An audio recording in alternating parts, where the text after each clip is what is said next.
eu sou a professora Ana Carolina e vou lecionar a disciplina de produção de textos para o 4º ano do Colégio Emaús.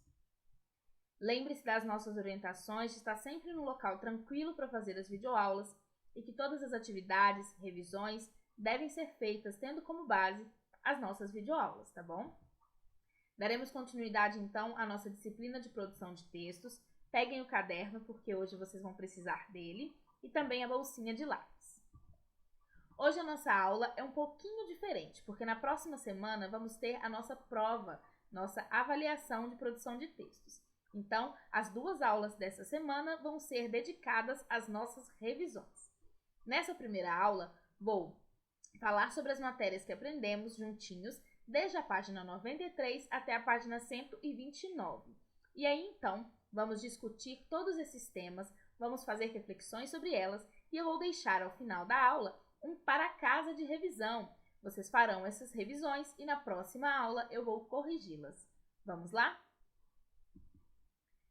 Nós começamos, a partir dos quadrinhos, pelo esse quadrinho do Calvin e Haroldo. Vamos ver. Cosmonauta Spiff é atingido, ele está caindo. Afortunadamente, nosso herói sempre se vira. O destemido cosmonauta Spiff cai em um mundo distante. A atmosfera do planeta está carregada de gases e vapores tóxicos. Nosso herói respira com dificuldade. Steve precisa encontrar ajuda rapidamente, mas será que existe alguma vida nesse mundo hostil? Sua pergunta é respondida quando uma medonha gosma gelatinosa sai de uma rachadura e vem em sua direção.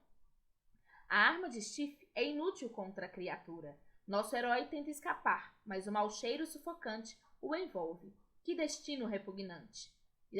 Por que eu não trouxe meu lanche hoje? Que grosseria, Calvin! Se você não gosta da tapioca da lanchonete, apenas não coma. Então temos aí, uma história em quadrinhos. Eu tenho certeza que vocês gostam bastante, assim como eu. Os quadrinhos, vamos ler agora como gênero literário. A história em quadrinhos, ou HQ, também é conhecida assim, é o nome dado à arte de narrar histórias por meio de desenhos e textos dispostos em sequência, normalmente na horizontal. Essas histórias possuem os fundamentos básicos das narrativas. Então, elas têm enredo, elas têm personagens, elas têm tempo, elas têm lugar e elas têm desfecho. Desfecho é a finalização.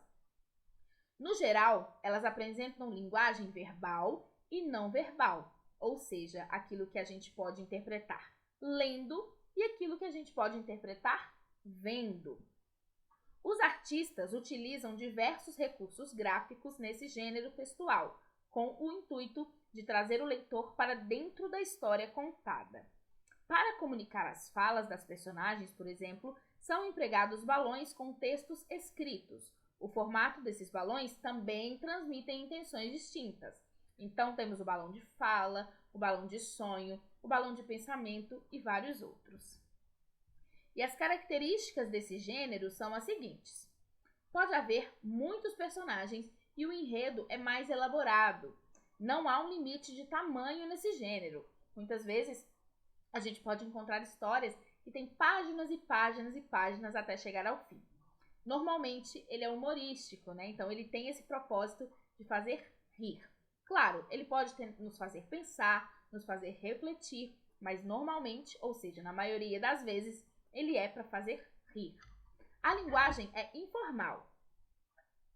Então, é uma linguagem muito fácil, muito tranquila. Nenhuma palavra muito difícil. É essa linguagem que a gente costuma usar com os nossos amigos, com a nossa família. E utiliza a linguagem verbal e a não verbal. Como eu disse antes, vamos só reiterar. A linguagem verbal é tudo aquilo que a gente lê, tudo aquilo que a gente consegue ler. Então, as palavras, números, os títulos, os sobretítulos, tudo isso é linguagem verbal. E a linguagem não verbal é exatamente o que a gente consegue ver, Então, as expressões dos personagens, as cores utilizadas, os balões, os movimentos, por exemplo. Voltando ao Calvin aqui. Observem esse primeiro quadrinho, ele é muito bom para a gente explicar o não visual, A linguagem não verbal. Nós temos aí o Calvin fazendo uma expressão de sufocamento, né? Com a língua para fora, ele tá até de outra cor, envolto em uma fumaça amarela. Isso tudo é não verbal. Se a gente não tivesse esse quadrinho falando que os vapores são tóxicos, ainda assim a gente conseguiria entender, porque ele está ali envolto a esses gases e sufocando, né? No último, também a mesma coisa. Observem a expressão do Calvin de nojo e o da colega dele brava, né? Porque ele não pode falar assim da comida. Então, tudo isso é linguagem não verbal. E verbal é tudo isso que a gente consegue ler. E aí entramos na narração de ficção científica, lá no capítulo 3, né? Vamos ver o que o livro diz.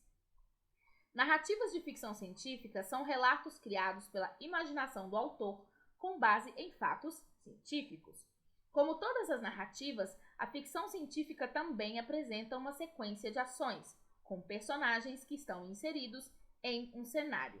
Então, ficção, né, é fingimento. Então, tudo é uma elaboração, uma criação imaginária, fantasiosa ou fantástica. Então, a narrativa de ficção científica, ela é um relato que utiliza a base dos fatos científicos, né? Mas é uma ficção. Então, o que acontece? Científico é tudo que se liga à ciência e ficção é tudo aquilo que é fingido, que é fantasioso, que é uma criação imaginária. Então, é uma mistura do que é ciência e da narrativa, né? Narrativas que não são de verdade. Existe uma sequência de ações e os personagens são inseridos num cenário que deve ser bem trabalhado. As histórias de ficção científica existem desde o século XIX e tratam de temas sempre baseados na ciência. Viagens espaciais, viagens no tempo, passado ou futuro e vida extraterrestre. E um dos primeiros e mais importantes autores de ficção foi o Júlio Verne. Então vamos ver aqui o gênero literário ficção científica. Vamos rever. A ficção científica é um gênero ficcional desenvolvido no século XX e se refere às narrativas que incluem componentes científicos como essenciais ao andamento da trama.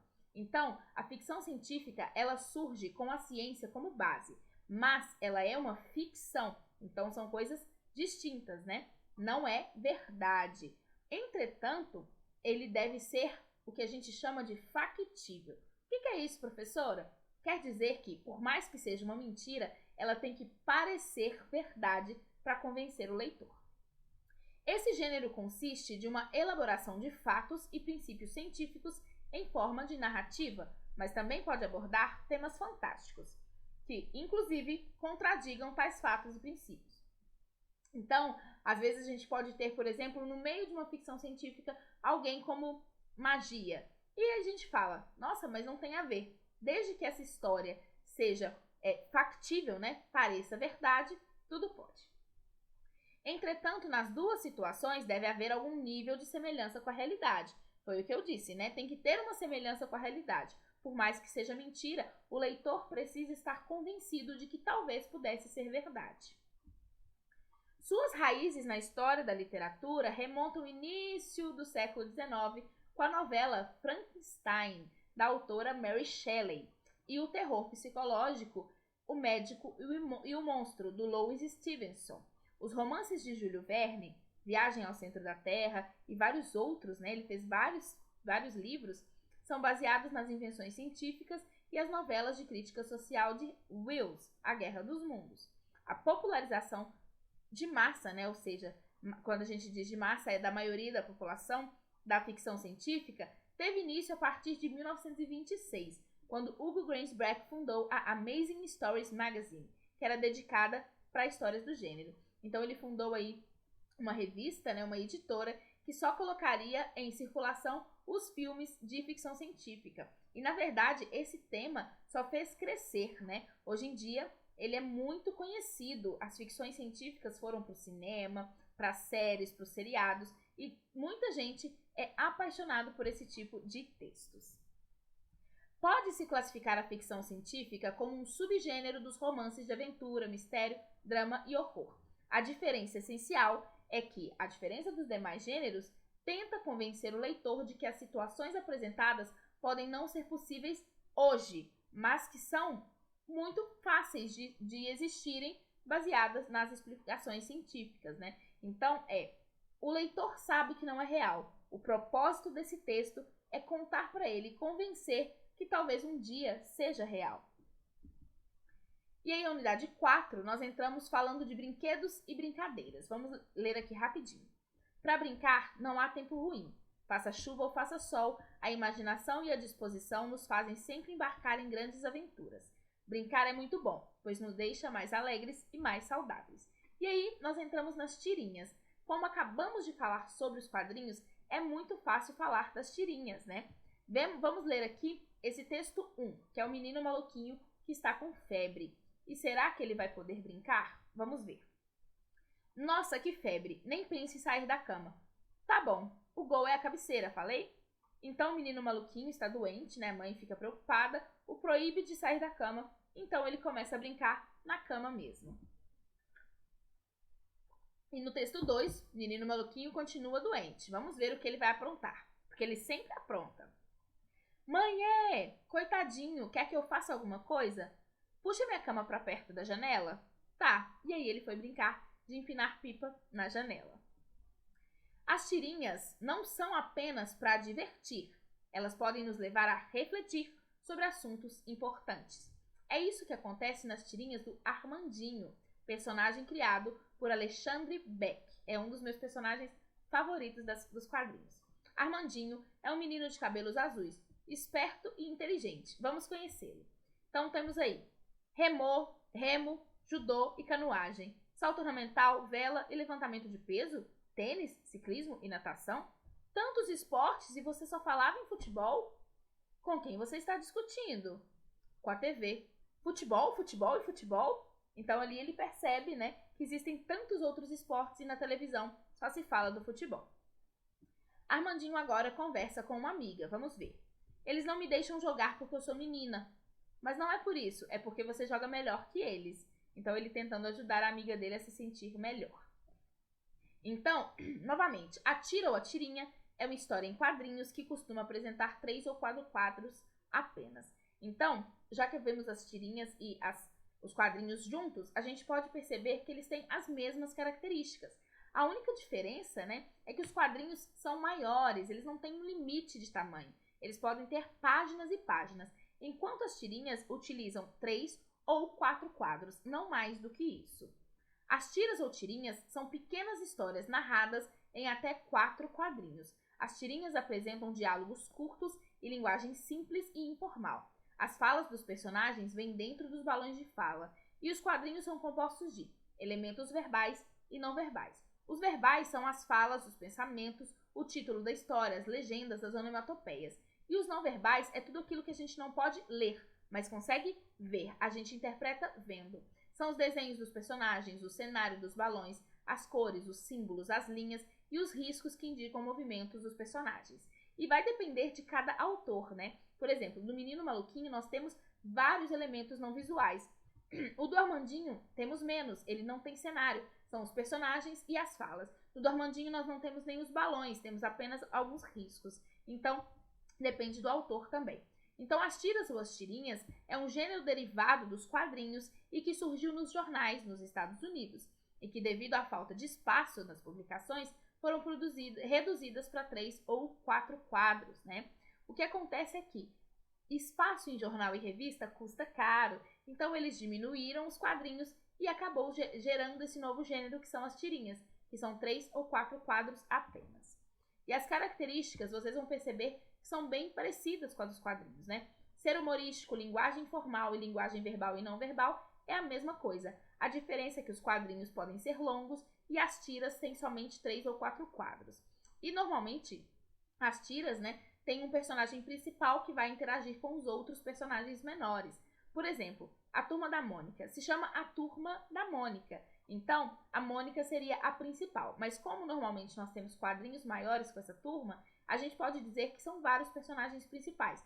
Toda a turminha é principal, mas a estrela é a Mônica. Na Mafalda, nós temos ela como principal e os colegas como os coadjuvantes. Na do Calvin e Haroldo, nós temos os dois como protagonistas, né? E aí vimos também sobre a regra do jogo. Vamos ver rapidamente? Primeiro passo, você já brincou de amarelinha? Sabe como brincar? Na região sudeste do Brasil, as crianças brincam de amarelinha em caracol. Então, o que acontece, né? Nós vamos ler agora um texto de regra do jogo para vocês entenderem. Brincadeiras do Sudeste, amarelinha em caracol. Como brincar? A diversão já começa na hora de desenhar no chão a amarelinha em forma de caracol. E assim a gente vai vendo, né? Então, o que acontece? O regra do jogo é um texto que vai ensinar as pessoas como jogar. Ele vai ensinar como jogar, mostrar o que não se deve fazer, falar quais são as regras, né? O que pode ou não se deve fazer, vai ensinar o passo a passo da brincadeira. Então, vão ensinar como fazer a amarelinha, como jogar a pedra, como se movimentar. Tudo isso são as regras dos jogos, tá? As regras do jogo são textos que têm a função de nos instruir sobre a forma como um jogo ou uma brincadeira é praticado. Quando lemos as regras de um jogo, ficamos sabendo quantas pessoas podem jogar, que material é preciso, qual o objetivo do jogo, quem será o vencedor. E precisamos saber as regras do jogo para poder brincar. Bom, agora que já fizemos todas as revisões de todos os temas, eu vou falar para vocês o para casa. Vocês precisam copiar no caderno e responder. E na próxima aula eu vou corrigir. 1. Explique as características do quadrinho. 2. Explique o que um texto precisa ter para ser considerado um texto de ficção científica. 3. Um texto precisa ser real para ser considerado ficção científica? 4. Quais as características de uma história de ficção científica? 5. Explique as principais características de uma tirinha. 6. Quais as linguagens que podem ser utilizadas em tirinhas e quadrinhos? 7. Qual a diferença entre tirinhas e quadrinhos? 8. Quais as características do gênero regra do jogo? 9. Qual a função do gênero a regra do jogo? E 10. Quando usamos as regras do jogo em nossa vida? Bom, façam as atividades. Lembrem-se que todas as matérias aqui são as importantes para a nossa prova. Então, se elas não estão aqui, vocês não precisam estudar, tá bom? Releiam, revejam a nossa videoaula, copiem as perguntas, respondam e na próxima aula eu vou corrigir e falar novamente sobre as matérias. Então, tudo vai ser revisto mais uma vez ainda, tá bom? Na próxima aula nos vemos, estudem bastante e lembrem-se, juntos no caminho certo.